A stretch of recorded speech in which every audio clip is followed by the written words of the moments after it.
The new baseball season is on, with new rules to speed up play and heighten fan interest. Bigger bases, no shift rules, a timer on both pitcher and batter.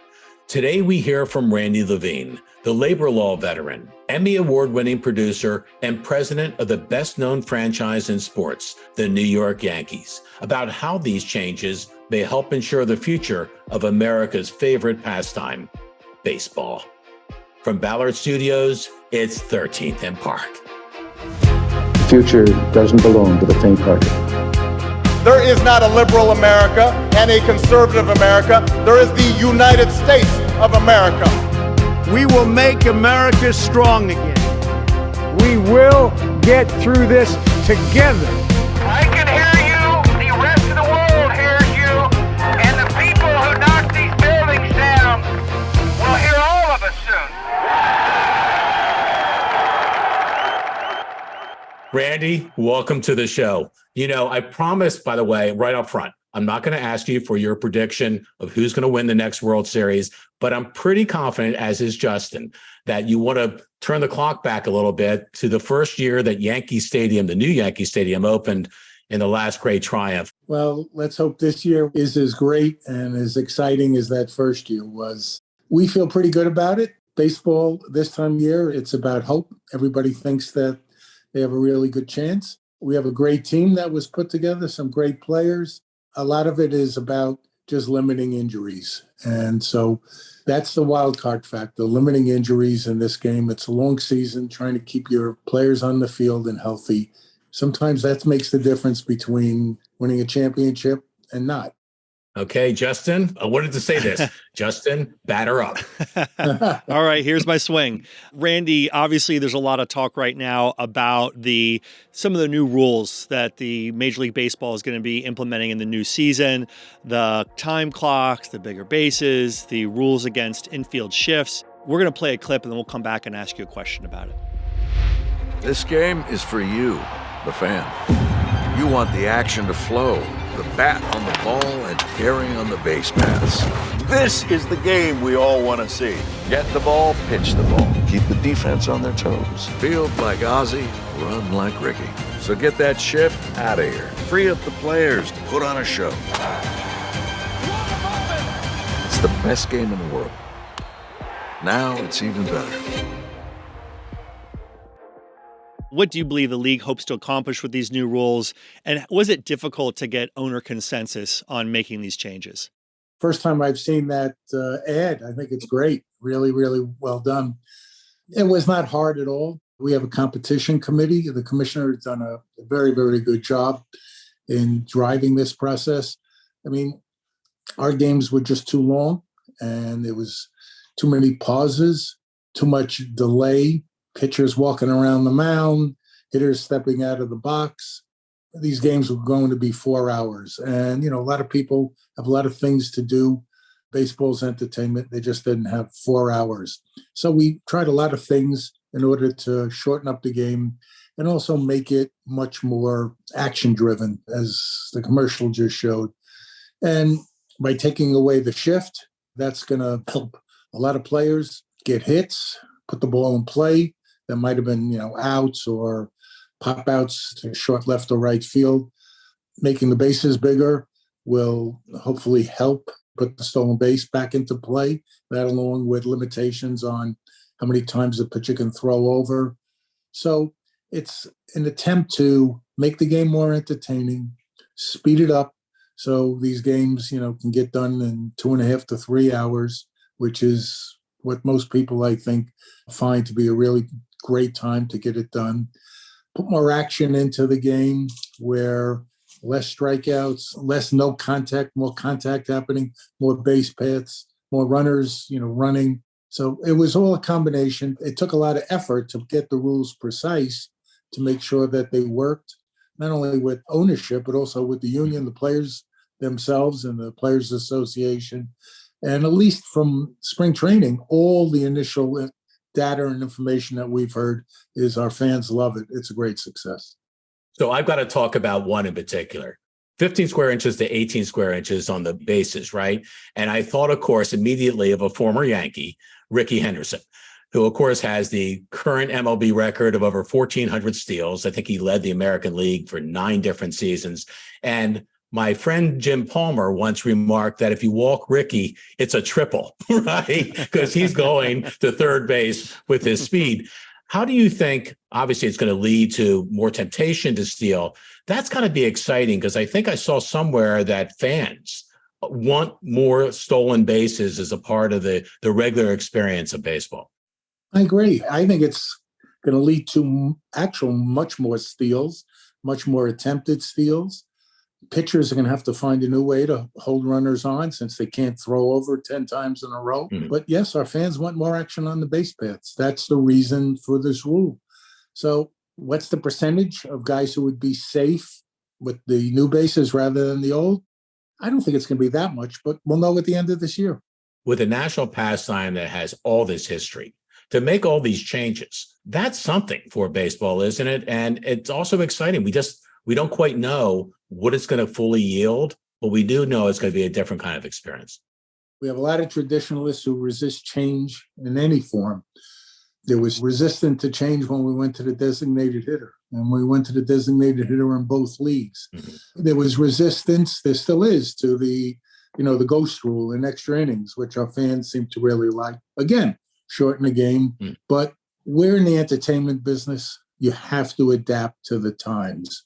The fact of the matter is, the beauty of baseball is there's no clock. You sit and enjoy the game, and time is basically not relevant. But when that time just gets to be too much, where you start to lose your customer and your fans' interest, you have to make a change. So that's what this is all about.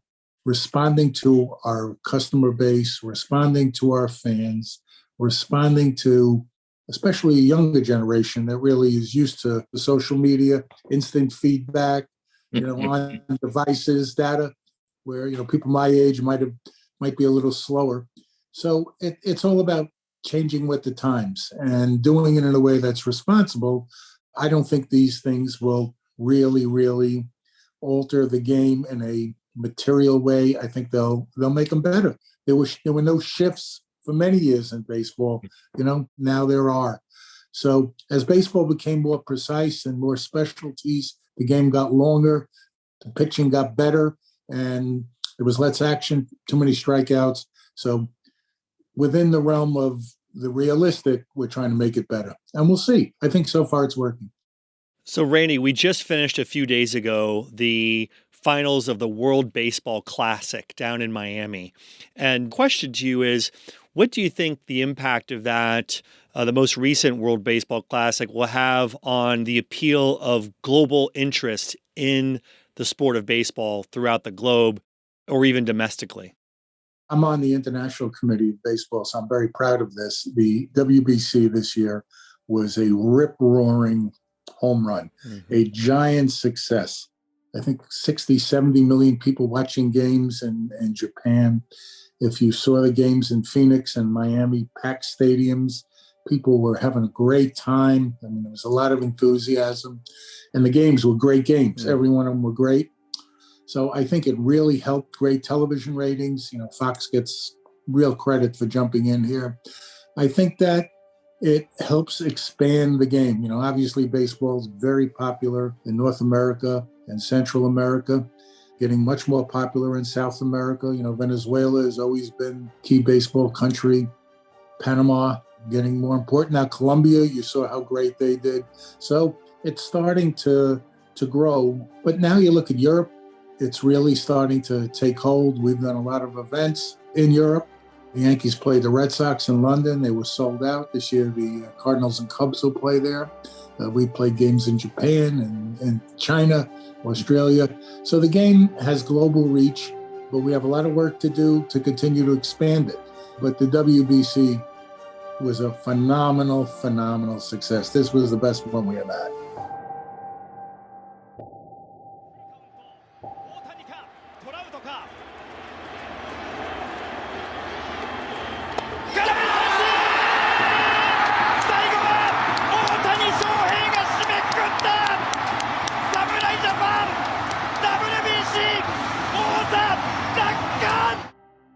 Let me bring it now back to the Bronx.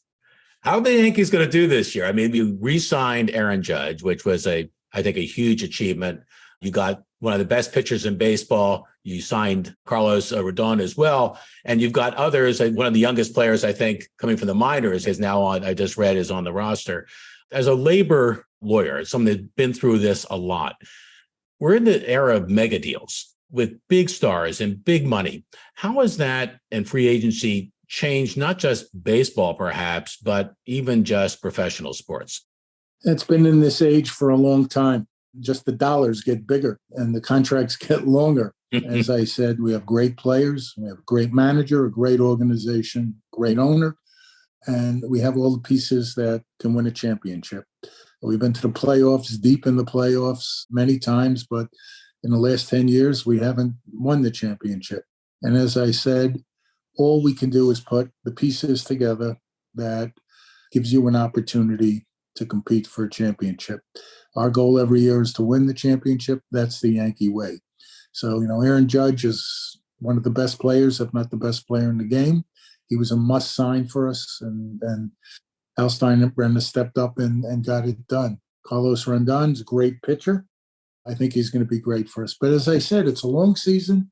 There are a lot of great teams. Injuries are going to have a big impact on who goes where.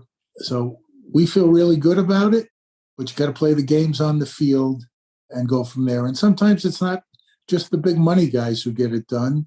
It's guys who are hungry and who come up. The whole city today is so excited because our number one pick from a few years ago, Anthony Volpe, 21-year-old kid from northern New Jersey, was going to be the starting shortstop of the Yankees. And that's exciting for this fan base to watch a kid grow up in front of them and now be the starting shortstop for the New York Yankees on opening day. But it's about competition and about playing. And, we think we put a team on the field that can win a championship. And it's the old saying, Adam, whether it's in politics or in sports, sometimes it's better to be lucky than good. So we need a little luck. A little luck always helps. Well, That's right. You're have a leadership position at a storied franchise in Major League Baseball. How did you get involved or take an interest in baseball, and how would you characterize your rise to your position that you are now? What were the keys to your success? I guess being in the right places at the right times. How I got involved with the Yankees, I was George Steinbrenner's outside lawyer for a period of time. There was a period of time when he got removed from baseball, and I was one of the two lawyers who got him reinstated. Then I was counsel to the Yankees and, had a great relationship with him. I had represented some other baseball owners when I was a lawyer.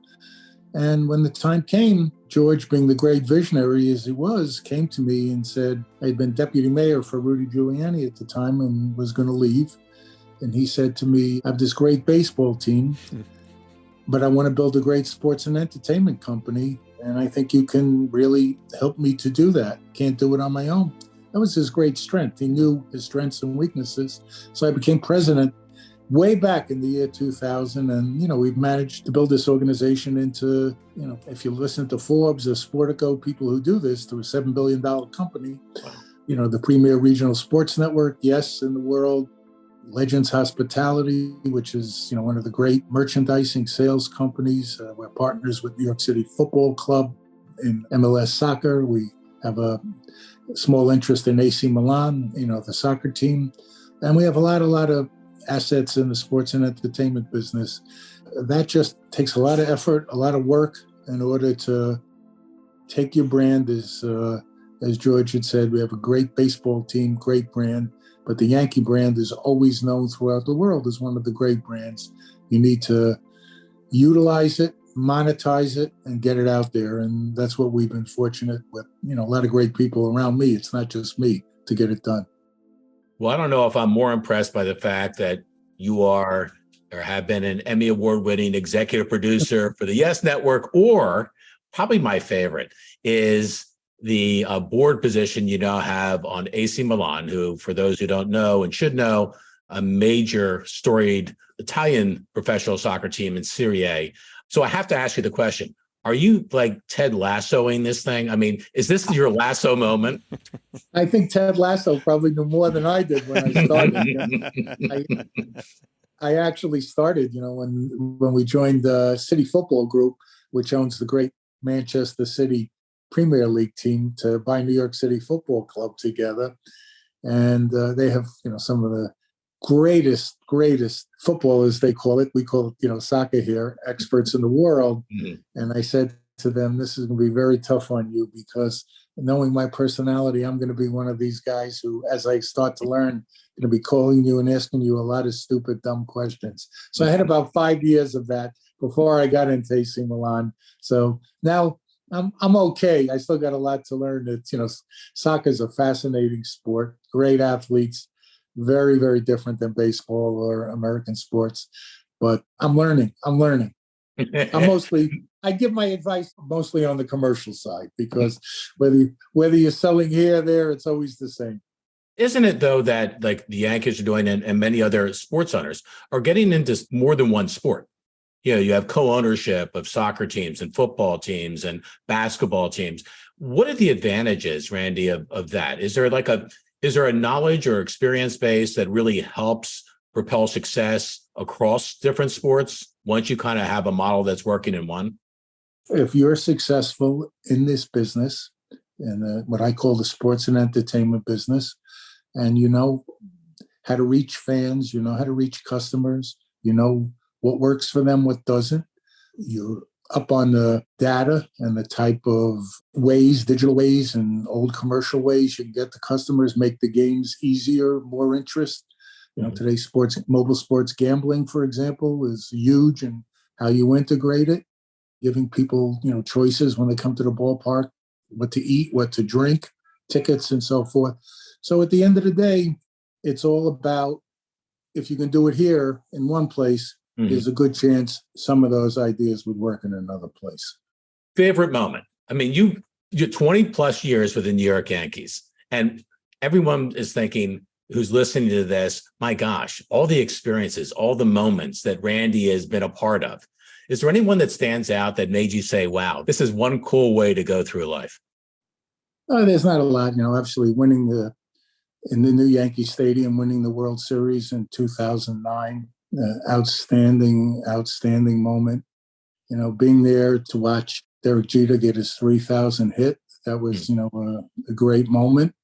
And then there were some other moments, that were really touching after 9/11 at Yankee Stadium, the old Yankee Stadium, Prayer for America, bringing all those people together to try and heal. So there's been a lot of great moments and memories. Well, we know you're preparing for the season. The Giants are straight ahead this week for the opener round for the Yankees. We really applaud you for all you've done for baseball, for professional sport, for the city of New York. And now we, of course, have learned, as you're doing your Ted Lasso moment, that it is an international thing as well. We really appreciate the time. Good luck this year. For all those who aren't Yankee fans, maybe not as much luck, but good luck directly to you. Thank you. Always great to be with you guys, and always a pleasure. And thank you for taking the time to speak with me today. Judge hits one to center field and deep. Going back, Kiermaier, turning, looking, see ya! A monster home run! Back-to-back home runs by the Baby Bombers in their first big league at-bats. Can you believe it? So, Adam, that was fascinating conversation with Randy. And the number one thing I took away from it was the traditional game of baseball, as storied as it is, has to change with the times. That he said they're in the entertainment business. He didn't say they're in the sports business. Right. He said they're in the entertainment business. And he mentioned that younger fans on social media was one of the reasons or the sensitivities about some of these changes they're making to create an entertainment product that was more appealing to fans. I saw a poll recently covering all professional sports. Baseball was number 2 in the country, not surprisingly, to football. The biggest weakness in baseball was under 30. So what you're talking about in terms of attracting younger fans is completely up their alley in terms of the future of the game. One of the other takeaways that was fascinating for both of us, I think, was the World Baseball Classic. This is America's pastime. And yet Randy Levine was really proud of the fact that the World Baseball Classic, which he was involved with, to some extent, was so bloody successful, and what that means for everybody in the sport. It was brilliant. And he was even citing the numbers of the viewership in other countries like Japan. Right. So obviously he was following the viewership very closely. And from his perspective, home run, which makes sense because, like he said towards the end of the interview, the Yankees is an international brand. So it's great for Major League Baseball. It's also great for the Yankees as well to have that penetration of the sport globally, as we saw from the World Baseball Classic. Well, I can tell you, Randy Levine, going back and still to this day, is a tremendously skilled labor lawyer and negotiator. He's been at the table for a lot of the deals, but he's got kind of a pride, you can tell, about what he does, as well as who he does it with. And I'll tell you, in a world that's grown somewhat callous to a lot of things, you can just feel that when that first baseball is thrown between the Yankees and the Giants this week, he's going to be all in as a fan as much as he is the president of the Yankees. Yeah, well, look, I mean, of all the major sports, baseball to me is the most romantic. Not male, female, or romantic in that sense, but romantic in the Field of Dreams sense. It's the father and the son playing catch together. It's the bonding that happens as a result, and it's the history of the sport. That's what makes that. And so when you're a part of that tradition, and especially the addition to the tradition of the New York Yankees, it would be hard to feel that sense of mystique and romanticism about the sport. The two words I'm now looking forward to this week: play ball. Don't miss future episodes by following us on Apple, Spotify, or other podcast platforms, or go to the YouTube channel where you can subscribe for free.